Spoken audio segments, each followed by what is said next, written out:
அனைவருக்கும் வணக்கம். இன்றைக்கி நம்ம எதை பற்றி டாபிக் பார்க்க போகிறோன்னா, திரவ உணவுகள். இந்த திரவ உணவுகளில் எது பெஸ்ட்டு அப்படின்னு சொல்லி தான் நம்ம பார்க்க போகிறோம். பொதுவாக திரவ உணவுகளில் என்னென்ன இருக்குன்னா, திரவம்னாலே தண்ணி. இந்த தண்ணினால் நம்ம செய்யப்படுற உணவுகள், இல்லை தண்ணினால் இருக்கிற உணவுகள், அதாவது தண்ணி மாதிரி இருக்கிற உணவுகள் தான் நம்ம இதில் பார்க்க போகிறோம்.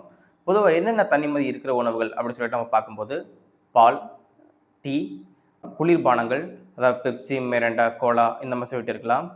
அதே போல் பார்த்தீங்கன்னா ஜூஸு, அதே போல் lemon juice, apple juice, artificial juice இருக்குது. அதே போல் ஆர்கானிக் ஜூஸ் இருக்குது. ஆர்டிஃபிஷியல் ஜூஸ் வந்து பார்த்தீங்கன்னா இந்த கோலா, பெப்சி, மிரிண்டா இந்த மாதிரி ஆர்டிஃபிஷியல் ஜூஸு. அதே போல் ஆர்கானிக் ஜூஸ் வந்து பார்த்தீங்கன்னா இந்த apple juice, beetroot juice, carrot juice, அதுக்கப்புறம் பார்த்தீங்கன்னா அம்லா ஜூஸு இந்த மாதிரி சொல்லிட்டு பல வகையான ஜூஸ் ஐட்டம் இருக்குது. முதலாவது பால். இந்த பாலை நம்ம அளவுக்கு அதிகமாக நம்ம குடிக்கிறது மூலம், அதாவது ஒரு நாளைக்கு ஒரு 2-3 டைம் நம்ம பாலை குடிக்கிறது மூலம் நமக்கு நம்மளுடைய போன் சக்தியாக இருக்கும். அதே போல் அளவுக்கு அதிகமான பொட்டாசியம் நிறைந்த உணவுகள் நம்ம சாப்பிட்ட மாதிரி இருக்கும். அதே போல் அளவுக்கு மினரல்ஸ் இருக்குது, ஃப்ளாவனாய்ட்ஸ் இருக்குது. இந்த மாதிரி பலவிதமான நன்மைகள் வந்து பால் கொடுக்கறதுனால நீங்கள் பால் அதிகமாக எடுக்கப்படுறது நல்லது. இப்போ காஃபின்னு சொன்னேன். காஃபினா பால் கலந்த காஃபி. இப்போ பால் கலந்த காஃபி குடிக்கும்போது பார்த்தீங்கன்னா உங்களுடைய பிரெயினை ஸ்டிமுலேட் பண்ணலாம். ஆனால் என்ன, அளவுக்கு அதிகமாக நீங்கள் காப்பி எடுக்கும்போது பார்த்தீங்கன்னா இந்த மூட்டு வலிகள் வர வாய்ப்பு இருக்குது. ஒரு நாளைக்கு 5 கிளாஸ் மேலே நீங்கள் வெறும் காப்பி மட்டுமே குடிச்சிட்டு இருந்தால் உங்களுக்கு மூட்டு வலி வர வாய்ப்பு இருக்குது.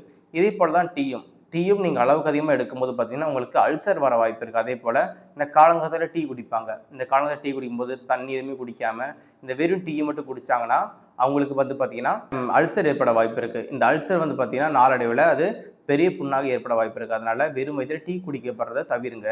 அதே போல் வரக்காப்பி. இந்த வரக்காப்பி வந்து பார்த்தீங்கன்னா பால் கலக்காத சிக்கரி கலந்த காப்பி.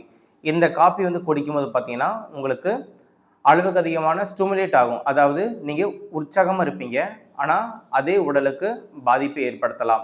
அளவுக்கு அதிகமான காப்பி, ஏன்னா அளவுக்கு அதிகமாக நீங்கள் சர்க்கரை வந்து கலந்து நீங்கள் குடிக்கிறது மூலம் உங்களுக்கு அந்த உடலுக்கு பாதிப்பை ஏற்படுத்தலாம்.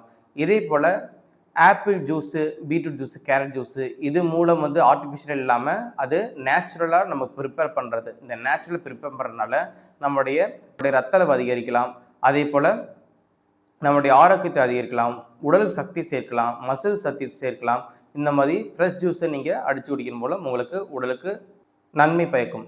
ஆர்டிஃபிஷியலான ஜூஸஸ், அதாவது இந்த பெப்சி, மிரிண்டா, அதுக்கப்புறம் கோலா, அதுக்கப்புறம் இந்த மேங்கோ ஜூஸாக இருக்கட்டும், இந்த ஆரஞ்சு ஜூஸாக இருக்கட்டும், இந்த மாதிரி குடிக்கிறது மூலம் அதில் முழுவதுமாக பொதுவாக அதில் அதிகமாக யூஸ் பண்ணக்கூடிய பதப்படுத்தக்கூடிய, அதாவது ஒரு ஜூஸை நம்ம ஒரு நாளைக்கு நம்ம அடித்து வச்சோன்னா அது ஒரு நாள் இல்லைனா அரை நாள் பக்கம் அது நிற்கும்.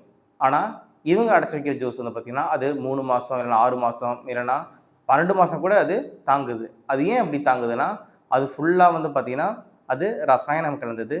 அது கூட பார்த்திங்கன்னா இந்த ஆர்டிஃபிஷியலான இந்த ஃபுட் ப்ராடக்ட்ஸ் வந்து போடுவாங்க. ஓகேவா? இப்போ ஸ்ட்ராபெரினா இந்த ஸ்ட்ராபெரி ஃப்ளேவர் மட்டும் தான் சேர்ப்பாங்களே தவிர ஸ்ட்ராபெரியை சேர்த்து அரைக்க மாட்டாங்க. சில கம்பெனியில் வந்து பார்த்திங்கன்னா இப்போது மாம்பழத்தை வச்சு அதை உருவாக்குறாங்கன்னா அது கூட வந்து பார்த்திங்கன்னா இது கெட்டு போகாமல் இருக்க அது பதப்படுத்துறதுக்காக அதில் கெமிக்கல் சேர்த்துவாங்க. இது வந்து உடலுக்கு தீங்கு விளைவிக்கக்கூடியது, உடலுக்கு ஒபிசிட்டி ஏற்படுத்தக்கூடியது. அதே கூலிங்காக இருந்தாலும் அது பிற்காலத்தில் அது விளைவுகளை ஏற்படுத்தக்கூடியது. இது இல்லாமல் நம்ம என்ன குடிக்கலாம் கூலிங்காக? மோர். ஓகே, நம்ம ஆர்டிஃபிஷியலான ஒன்றான ஜூஸ் எல்லாம் தவிருங்க, நேச்சுரலான ஃபுட்டுக்கு மாறுங்க. அதே போல் பால் அதிகமாக எடுத்துக்கோங்க. அதே போல் apple juice, beetroot juice, carrot juice நீங்கள் எடுப்பதன் மூலம் உங்களுக்கு உடலுக்கு நன்மை பயக்கலாம். இந்த வீடியோ உங்களுக்கு பயனுள்ளதாக இருக்கும்னு நம்புகிறேன். நன்றி.